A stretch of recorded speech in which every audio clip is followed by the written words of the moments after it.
శివలింగం అంటే కింద పానవట్టం అంతా అమ్మవారు, లింగం ఈశ్వరుడు.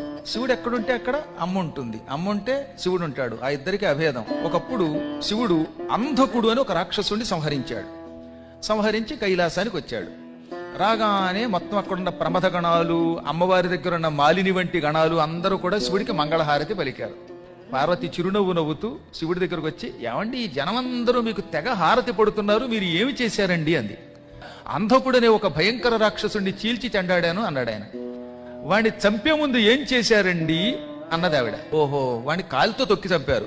ఏ కాలు? ఎడంకాలు. ఎడంకాలు ఎవరిదండి అంది ఆవిడ. అర్ధనారీశ్వరుడు కదా శివుడు, ఎడమకాలు ఎవరిది? అమ్మవారిది. ఎడంకాలుతో తొక్కి చంపారా, కాలు ఎవరిది అనగానే ఆయన ఒక క్షణం ఆగి చిరునవ్వు నవ్వి, ఎడంకాలు ఎవరిది? నీదే, నువ్వే కదా అన్నట్ట. మరి తొక్కి చంపింది నేనైతే ఈ వెర్రి జనం అంతా మీకు మంగళహారతి పడతారు ఏమిటండి అంది ఆవిడ. నేనేదో పుణ్యం చేసుకున్నాను, చంపేది నువ్వైనా, పనులు చేసేది నువ్వైనా,